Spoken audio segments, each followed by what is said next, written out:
Hello दोस्तों, आपके अपने चैनल केंद्रीय स्टडी पॉइंट में आप सभी लोगों का स्वागत है। इससे पहले मैंने एक दो चार वीडियो बनाए हैं, उसमें वर्णमालाओं से संबंधित लाए हैं। अब मैं आपके सामने लेकर के आया हूँ संयुक्ताक्षर एवं अनुनासिक ध्वनियों के प्रयोग से बने शब्द। संयुक्ताक्षर और अनुनासिक ध्वनियों से बने शब्द। तो दोस्तों, संयुक्त अक्षर यानी संयुक्त व्यंजन कितने होते हैं? 4। संयुक्त व्यंजन कितने होते हैं? 4। 6 तर, ज्ञम और श्रम। ये 4 आपके संयुक्त व्यंजन है। अब इनसे बनने वाले शब्द हैं। संयुक्त व्यंजन कहते किसे हैं? तो ये मैंने बताया है, 2 वर्णों के मेल से जब एक वर्ण का निर्माण होता है या वर्ण बनता है तो संयुक्त व्यंजन कहते हैं। उसे क्या कहते हैं? संयुक्त व्यंजन कहते हैं। जब 2 वर्णों के मेल से किसी एक शब्द का निर्माण हो, वर्ण का निर्माण हो, तो उसे संयुक्त व्यंजन कहते हैं। जैसे पहला है आपका वर्ण छ। ये है आपका छ। तो ये क प्लस श मूर्धन्य श, क प्लस मूर्धन्य श से मिलकर दोनों वर्णों से मिलकर क्या बना होगा? 6 बना। ये आप सोच रहे हो कि ये हलन का मतलब होता है कि आधा इसमें से अ निकला होता है, तो इससे होता है 6। दूसरा है त्र, त प्लस र, इन दोनों वर्णों से मिलकर त्र बनता है। तीसरा वर्ण है आपका यम, तो ज और यम, इन दोनों वर्णों से मिलकर के यम बनता है। चौथा वर्ण है आपका स्र, तो श और र, इन दोनों वर्णों से मिलकर स्र बनता है। इस तरह से आपकी जो हिंदी की वर्णमाला है उसमें संयुक्त व्यंजनों का कितने होते हैं? 4 संयुक्त व्यंजन। अब दोस्तों, इनसे जो बनने वाले वर्ण हैं, शब्द हैं, वो ये हैं किस तरह से? छ, क्षमा, क्षीर, क्षेत्र, क्षण, पक्षी, छठ, छाप, अक्षर, रक्षा, क्षमता, क्षत्रिय, क्षितिज, क्षणिक, शिक्षा आदि। ये जो शब्द हैं आपके जो अक्षर बने हैं वो क्ष से बने हुए हैं। दूसरा वर्ण आपका आता है संयुक्त व्यंजनों में त्र, त और र, इन दोनों के प्रयोग से त्र बनता है। इससे जो बनने वाले शब्द हैं वो आपका है पत्र, छात्र, पात्र, इत्र, त्रस्त, त्रिदेव, त्रिज्या, त्रासदी, त्रिकाल, त्रिपुरा, त्रिवेणी, एकता, चित्रा, त्रिखंड आदि। ये जितने भी वर्ण हैं ये त्र से बने हुए हैं। उसमें आपका ज्ञम है। ज्ञम तो ज और य से मिलकर, ये दोनों वर्णों से मिलकर ज्ञ बना है। इससे बनने वाले शब्द हैं ज्ञान, यज्ञ, प्रज्ञा, ज्ञात, ज्ञानी, आज्ञा, प्रज्ञा, अज्ञेय, संज्ञा, विज्ञ, ये शब्द हैं वो ज्ञा से बनने वाले शब्द हैं।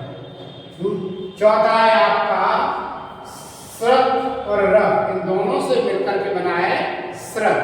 तो इससे बनने वाले शब्द हैं आपका श्रम, श्रेष्ठ, श्राप, अश्रु, मिश्र, श्रेया, श्रावण, आश्रम, श्रमदान, श्रमिक, श्रेणी, परश्रम, श्रीवास्तव आदि, इनसे बनने वाले ये शब्द हैं। चार होते हैं उनके बारे में समझाया था। अब संयुक्त अक्षर कैसे बनते हैं? संयुक्त अक्षर है ना, संयुक्त अक्षर जब स्वर रहित व्यंजन का अपने से अलग स्वर रहित व्यंजन से मेल होता है तब वह संयुक्त अक्षर बनता है। जब किसी भी स्वर रहित का दूसरे से मेल होगा तो वो संयुक्त अक्षर बनता है। जैसे विद्या, क्योंकि, रक्त, स्वास्थ्य। इससे अलग भी व्यंजन के दो बार आने से संयुक्त अक्षर बनते हैं। इसके अतिरिक्त व्यंजन जब दो बार आता है तब भी संयुक्त अक्षर बनते हैं। जैसे बच्चा, देखो ये भी व्यंजन है और ये दोनों एक जैसे ही है। बच्चा, कुत्ता, इसमें ता में ता मिला हुआ है ना, तो ये भी संयुक्त अक्षर है। बिल्ली, ला में ला, आधा ल और पूरे ला में मिला हुआ है। बिल्ली, लल्लू, सम्मान, पुष्प आदि, इससे भी संयुक्त अक्षर बनते हैं। और भी है, जैसे कभी दो अलग अलग व्यंजनों के, यानी कभी कभी क्या होता है कि दो अलग अलग व्यंजनों के आधे आधे अक्षर मिलकर संयुक्त अक्षरों का निर्माण करते हैं। कभी कभी दो अलग अलग व्यंजनों के आधे आधे अक्षर बनते हैं, आधे आधे, तब संयुक्त अक्षर का निर्माण करते हैं। जैसे मक्खन, देखो क, आधा का ये अलग व्यंजन है और ख ये अलग है, तब भी आपका संयुक्त अक्षर बना है। पुस्तक, पुस्तक, देखो इसमें भी आधा स अलग है और त अलग है, दोनों व्यंजन अलग अलग हैं, तो आपका संयुक्त अक्षर बन रहा है। जैसे मक्खी, इसमें क आधा है और ख पूरा है, तो तब भी संयुक्त अक्षर बनना है। प्यास, आधा पा है, या में मिला हुआ है, तब ये संयुक्त अक्षर का निर्माण हो रहा है। क्योंकि सभ्य, देखो इसमें आधा भा है, या में मिला है, दोनों ये व्यंजन ही है, मिलने से भी संयुक्त अक्षर का निर्माण होता है। जैसे शुल्क, आधा ल का में मिला हुआ है। लक्ष्य है ना, आधा छ य में मिला हुआ है ना। शब्द, आधा ब द में मिला हुआ है, ये भी व्यंजन है आपका, ये भी व्यंजन है। प्यार, आधा प या में मिला हुआ है। तो यानी कहने का तात्पर्य ये है कि कभी कभी अलग अलग व्यंजन मिलने से भी संयुक्त अक्षर का निर्माण होता है। ये हमारा के बारे में बताया और उससे बनने वाले जो शब्द थे उसके बारे में बताया, और संयुक्त अक्षर कैसे बनते हैं वो बताया। इसके बाद आता है आपका अनुनासिक ध्वनियों से बने शब्द। तो अनुनासिक ध्वनि तो आप जानते हैं, जिससे कि नाक और मुंह दोनों से उच्चारण होता है, उस ध्वनि को हम अनुनासिक ध्वनि कहते हैं। अनुनासिक ध्वनि का सिंबल है चंद्रबिंदु, है ना। चंद्रबिंदु, चंद्रबिंदु क्यों लगाते हैं?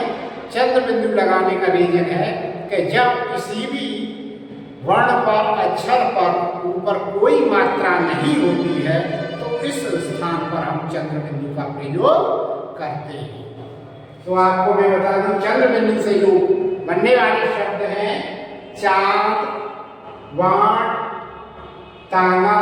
देखो इस पर वर्ण पर कोई मात्रा का प्रयोग नहीं किया गया है ना, तो हम वहां पर चंद्र बिंदु का प्रयोग करते हैं। कुआं, मुंह, मां, पूंछ, आंखें, छलांग, ऊंचा, दांत, झांसी, सांप, सांख, कहाँ, हंस, बैठुआ, गांव, चांदनी, अंधेरा, भमरा आदि वर्णों में, आदि शब्दों में हमने चंद्र बिंदु का प्रयोग किया है और उसी चंद्र बिंदु को हम अनुनासिक कहते हैं।